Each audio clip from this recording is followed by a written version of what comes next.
They have bone-in filet mignon, which all that is a scam. No, it's not a scam. All it is it's the other half of the T-bone. So when you get a T-bone, it's a New York strip and then tenderloin on the other side. All they're doing, the bone, yeah, they're just cutting. They're being lazy. They're cutting it through the bone, selling a bone-in filet mignon because they're probably selling boneless New York strips for more money than bone-in New York strips, and that's why they're keeping the bone on the filet and they're selling it as. Go to certain steak restaurants, it's more for the bone-in cut of meat than it is for the boneless one, and then they always tell you it's like, oh, it's for the marbling and you get the marrow and it's more flavor and all that. Yeah, but you're not getting marrow on a T-bone. You know what I mean? Like, you don't get marrow. I'm telling you the pitch in the restaurant. I know the pitch. I'm just telling you the reality. So they do all of that, and it's never worth getting the meat-in version at a steak restaurant. And I'm not talking like a Texas Roadhouse or an Outback or something. I'm talking about a real quality steakhouse, like a Ruth's Chris or higher. Capitol Grill. Morton's is a favorite of mine. I like Morton's. Those for people out there, like, I've been to Peter Luger like a couple times. I think it's overrated. I think it's overrated. And it's antiquated too. Like, people love that. You don't realize that sauce is not a steak sauce. It's a cocktail sauce. It's a cocktail sauce. It's for seafood, and people put it on their steak and they think it's amazing. And it's not. It's just a really bad cocktail sauce. Yeah. Yeah.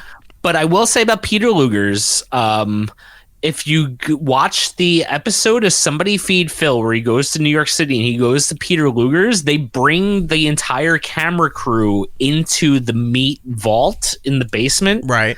And it's pretty fucking cool. Like, I'm not going to lie. It's like the end of Raiders of the Lost Ark where, like, we have top men on it. It's like that, but with steaks. It's just like people moving these boxes. Yeah. And it's so cool. Like, that's neat, but other than that, it's just pomp and circumstance. There's another steak restaurant in Manhattan called Quality Meats, and if you go into there, right, you have their little lobby area, and you go in. As you're going through into the dining room, there is essentially a I don't know what it's called, but I'll call it a meat closet, if you will. Long meat closet, but one wall is just all glass, so you can see how the meal is, the meat is prepared, how it's dry aged, it's on the hooks. You see the brown tags on the meat telling you when this will be ready or how long it's scheduled for, and then you go, and sometimes they have a selection that they'll take from the closet and they bring it out to you, and you pick your cut of meat. Like Morton's does it too. They'll wheel everything out and they'll show you the meats, and like, well, you can pick the cut that you want. There's a place like that not far from me here in Greenpoint. It's called Amber Steakhouse. And I have a friend who every year on her birthday, she wants to go to a different steakhouse. So I go to a lot of different steakhouses in November. Right. And we went there one year, and everyone at the table was like, yo, this is way better than Peter Luger's was. Like, just the quality and like just, them wheeling everything out to the table and picking it. And it was just a way better experience. Mm-hmm. There's lots of good stuff. What's really interesting, I want to say Peter Luger's isn't terrible. It's not terrible at all. It's better than any other restaurant that's not a steakhouse, right? Yeah, I would not turn down an invitation to go there. No, but they give you the big vegetable platter where it's like a huge tomato wheel. There's like huge tomatoes and the lettuce and stuff for salads and garnishes and all that. It's great to go. It's just out of all the other steak places, I would rather not go there. Yeah. That's what I'm saying. All right, sorry, continue. No, I was just saying it's interesting because working in a butcher shop, going to this Kansas City steak company and seeing the shop by cut, like that's what I thought all the steak cuts were. Like those 10 choices. Right.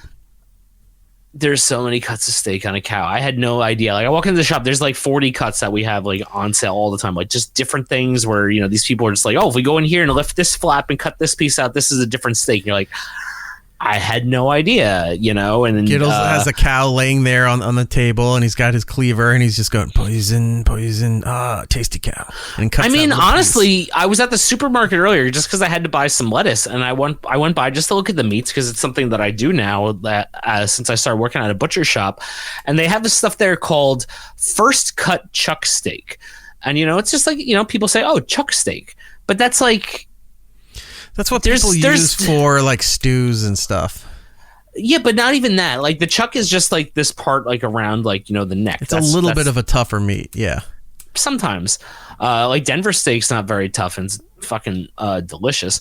But the thing is, when you look at it in the store, it is a cross cut. So like I'm looking at it and I'm like, oh, that's a Denver steak. This is a picanha steak. Like, and it's all these different steak cuts that are in one because they're literally just cross cutting it and putting it on a tray and saying it's a chuck steak. Right. But there's like, if they actually took the time, they could break down all those different individual steaks. But the supermarket's not going to do that. Don't want to bore anybody, but that's just something that I've noticed after working in meat is that you just don't notice. You just see how things are different now.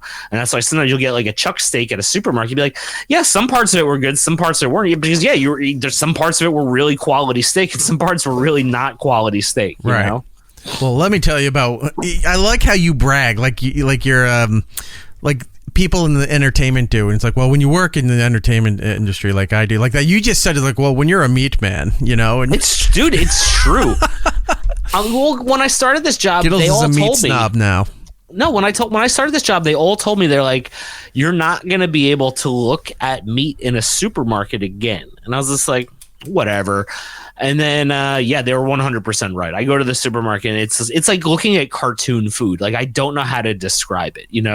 It's like someone who does like a home recording and they call it like, the podcasters that we see at Comic-Con who think they're like a legit operation, but we know that they're not, Yeah. It's like that kind of differentiation, just seeing, okay, this is the real shit. This is not the real shit. Rob in the chat saying, no supermarket does skirt steak correctly here in Los Angeles. It's all flank flap that's mislabeled. Yes, a good skirt steak. Up here, not so much. Like, I've found places that don't have a good meat section, but then you find other places that do. There's a Whole Foods it's about 25 minutes away, and it's worth it. They have a dry-aged closet. Yeah. And then they'll put it out on display. So sometimes if I'm feeling like, I'll go over there and I'll just buy a bunch of dry-aged ribeyes, but they also do a great thinly cut skirt steak where it's all folded nicely, and then you stretch that thing out to cook it. It's a scarf. Yeah, but it's fantastic if you do the right seasonings with it. Yeah, we marinade. sell it at one piece, and people are like, "Oh, it's one piece," and I like unroll it on the counter. I'm like, "Yeah, you could just throw it around your neck if you need to." Put it in front of your mouth and have it shoot out like a tongue, like that. Yeah, delicious stuff. Skirt steak's if great. you go to a good like a Portuguese barbecue place, like some of them that or does the Brazilians, where they do the radizio. But if you don't get the radizio, the other alternative that I get at this one place I love going to, they put it on clay shingles, right? And it's their skirt steak. And they have the skirt steak, and they have this thing with the garlic butter and with the herbs and all that stuff that's melted on there. While it's still cooking in front of you, they chop it up and then they put it on the clay tile, and then you eat it like that. And it's mind blowing how great a skirt steak can be if done right. Yeah, man. Their skirt steaks are great. There's like 4 other steaks that are around the skirt steak that are really good. If you ever see it, try a bavette steak. I don't think I've ever heard of that. Yeah, it's like it's part of the flank skirt steak area. It's a little less known, but it's really good. I saw something here. I wanted to. Also, if anyone out there has never had a flat iron or Denver steak, you are missing out. Go get a flat iron steak. Probably the most forgiving steak you could have. You can cook that shit well done and it'll be tender. It's crazy. Frankie Bronson in the chat bring this up, and this brings me to Florida. I like my steakhouse to double as a gentleman's club. So, you going for the free lunch buffet, Eric? No. Outside of the Northeast, they have steakhouses that are built with high-level gentlemen's clubs. Yeah, they had one of those in Buffalo, and we always used to joke about the lunch buffet at the meat flappers place. So when I was working down in Florida, we the company, the corporation, had the deal with this. I think it was a local chain. It was called Rachel's in West Palm Beach, and it's right off I-95. You can't miss it because it's got all the Vegas neon lighting around it, and you always knew it as the strip club. Like if you drove, it was a gentleman's club.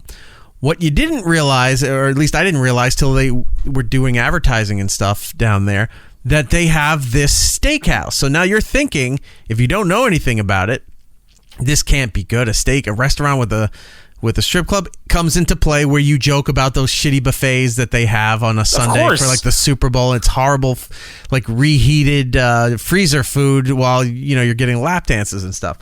But on the contrary, I mean, if they had those White Castle Totino's pizza rolls, I'd be there because that's the only place I'd be able to find them. Who wouldn't?